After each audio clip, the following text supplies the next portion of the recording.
hablar de dos temas, transporte electoral y TREP, que les voy a decir, son temas que surgieron, bueno, lo del transporte electoral la semana pasada, lo del TREP ayer, pero si lo ponemos en contexto, el viernes el tema todavía era el antejuicio de los magistrados, es decir, cada día surgen temas muy rápido y temas muy importantes. Concluir, no se finalizó, ¿verdad?, con el requerimiento fiscal.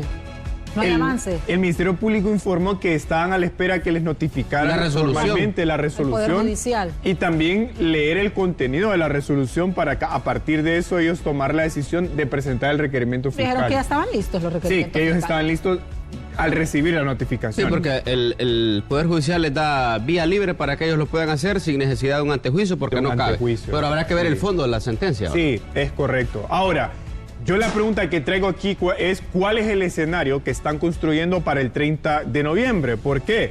Bueno, porque si proyectamos la presentación, van a ver ustedes que hay tres temas. Les mencioné TREP, transporte, lo de conectividad va amarrado a lo del TREP. Para mí, lo que se está dando en los últimos días es construyendo un escenario para los posicionamientos que vamos a ver el 30 de noviembre. Ahora, yo les dije el sábado en la mañana, aquí estaba mi compañera Ariela Cáceres coordinando, estuve con Scarlett Salgado y Pati Castañeda, o María Fernanda Martínez, perdón, que habían 4 grandes temas, los que les acabo de mencionar. Siguen siendo los temas importantes, incluso vimos las movilizaciones políticas ayer del Partido Libre, anteayer del Partido Nacional.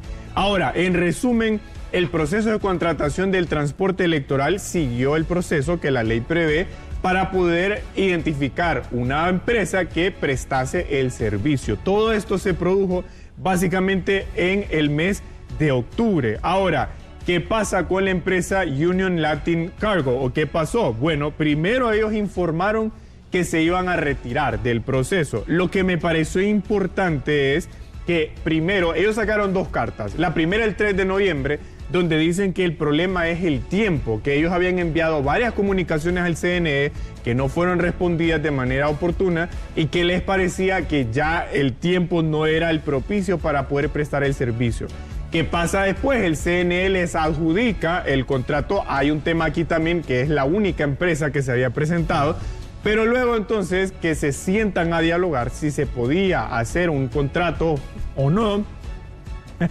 Y al final, Rafa, el contrato, porque ahí estaban con el tema del contrato, los empresarios y también los consejeros, porque al final fue una cuestión de tiempo, creo que se les agotó el tiempo. El tiempo, pero lo interesante es, después, cuando se sienta con el CNE y que el CNE les dice, ok, les adjudicamos el contrato, la empresa saca otra nota donde repite lo del tiempo como una limitación, pero además dice, ok, no se le ha pagado a las empresas que prestaron el servicio en las elecciones primarias, y yo lo interpreté como una especie de disuasivo, es decir, además de que entiendo que hay proveedores de las elecciones primarias en materia de transporte que son parte de Union Latin Cargo, yo lo interpreté como un disuasivo también. Es decir, si esto pasó en las primarias, me puede pasar en las generales con una inversión grande, porque entiendo que eran más de 50 millones de lempiras. 57 millones para ser exacto. ¿Qué dice la ley? La ley le permite al CNE hacer un proceso de contratación expedita, que es lo que hoy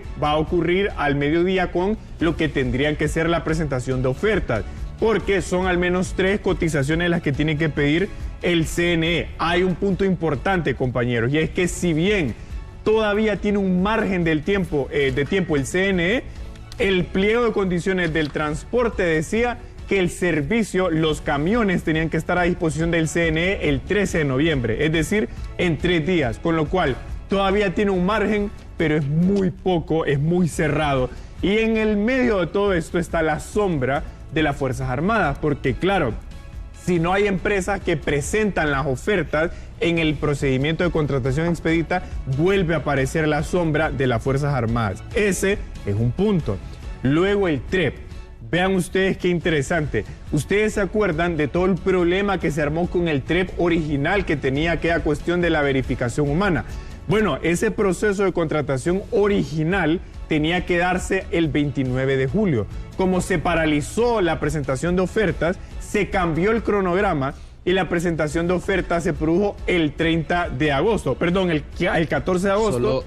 Rafa, pero ¿verdad que el que se oponía al TREP en aquel momento era supuestamente lo que decía el consejero Marlon Ochoa, que los que estaban oponiéndose al TREP era la oposición? Y ahora creo que cambia la retórica, porque el Libre dice prácticamente que no cree en el TREP. Exacto, tal cual. Que cambiaron de discurso. Modelo, exacto. Cuando se aprueba el modelo definitivo del TREP fue el 4 de agosto, después de que estuvo paralizado casi todo julio. Se aprueba un nuevo modelo con el voto de los 3 consejeros. Luego entonces, vean ustedes que el 9 de noviembre, cuando se aprueba el nuevo modelo de TREP, los pliegos de condiciones, o sea, lo que los 3 consejeros aprobaron, decía lo que está en pantalla. Es decir, el 3 de noviembre se iba a entregar el modelo que se iba a utilizar para el simulacro. El simulacro se iba a llevar a cabo el 9 de noviembre, como en efecto ocurrió.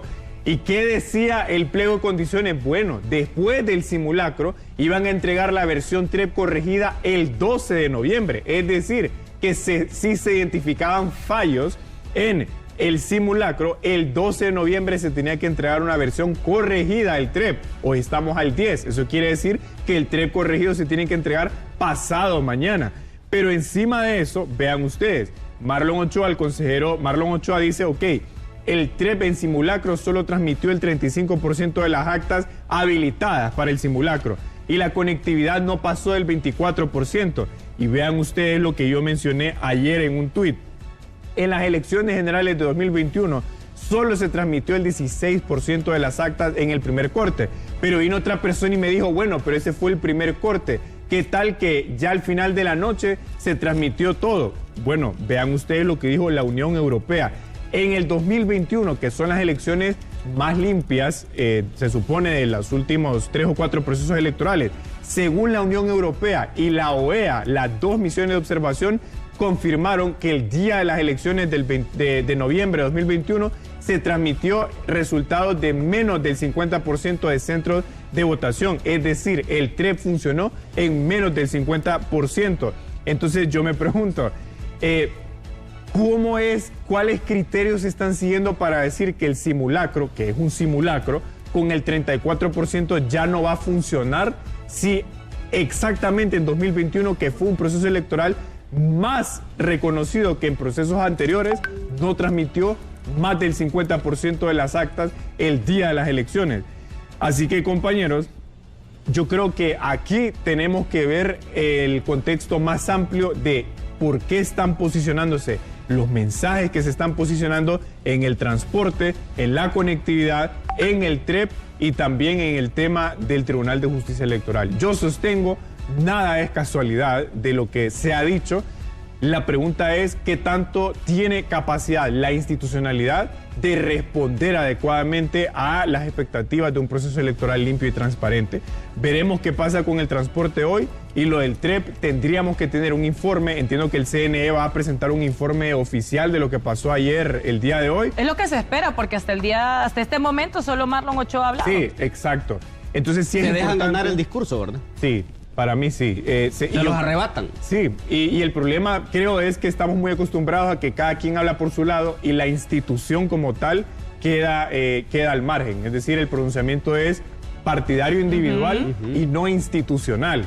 Y eso es a 3 semanas lo más importante que debemos esperar como ciudadanos. Era lo que yo les decía más temprano, o sea, que los hondureños aspiramos a ver que los 3, como personas adultas, responsables, respetuosas de la ley, lleguen y presenten una información de manera conjunta, y no que venga y dispare uno por un lado, dispare otro por otro. Eso genera más zozobra y obviamente vuelve más inestable el proceso, que de por sí ya está bastante turbulento. Sí. Exactamente.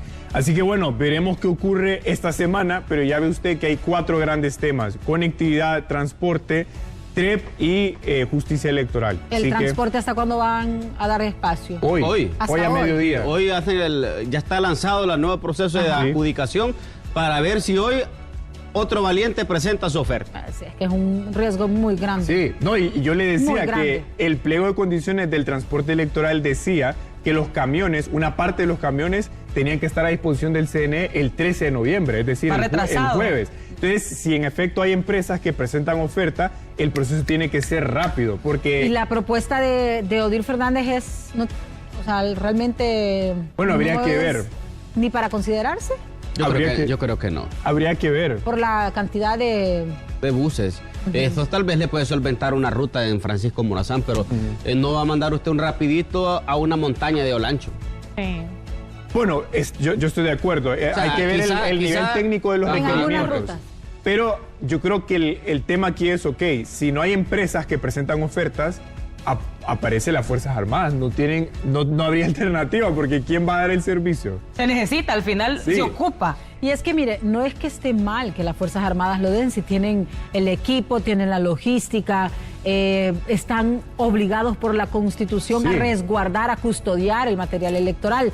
Lo que el pueblo hondureño está viendo mal es porque el jefe de las Fuerzas Armadas está visiblemente inclinado al gobierno. Entonces esto, si estamos hablando que hay inestabilidad, pues esto obviamente suma más. Todos los jefes de las Fuerzas Armadas han estado inclinados al gobierno. Sí, y el jefe de las Fuerzas Armadas anterior no salía en foros de televisión diciendo que la reelección era la mejor opción. Pero no se contempló la posibilidad de que él fuera el que trasladara el material electoral. O sea, en las elecciones anteriores, Alex, ¿no? yo estoy de acuerdo con usted que todos los jefes de las Fuerzas Armadas han sido... Exacto, pero yo creo que el tema es, además de que han sido así, hay un nivel de proactividad política que va creciendo más y más. Es decir, hay una sujeción política del jefe de las Fuerzas Armadas al presidente, pero el nivel de activismo político crece son cada dos cosas vez diferentes, más. porque es lo que se ha criticado, aunque yo, de acuerdo con Alex, o sea, todos los jefes siempre están porque son quienes los ponen, de hecho, en el cargo. Entonces, les deben al final el cargo. Pero... o sea, aquí la polémica se ha generado porque no habíamos visto a un jefe del Estado Mayor Conjunto refiriéndose a varios temas. Sí, tan vociferante. Exacto, entonces por eso es que dicen que se ha convertido más en un militante. Que yo me quedo con lo último que él dijo, las últimas declaraciones la semana anterior, que se va a respetar el proceso electoral y que como jefe de las Fuerzas Armadas y como institución van a velar porque sean unas elecciones libres y transparentes. Sí, esa es la expectativa. Sí, yo creo que el pueblo eso es lo que quiere igual. Y ojalá que salga bien el proceso de contratación del transporte. Veremos la cobertura en un par de horas y también cómo evoluciona lo del TREP. Así que yo les agradezco, como siempre, el espacio y ustedes siguen en sintonía de HCH Matutino. Buenos días.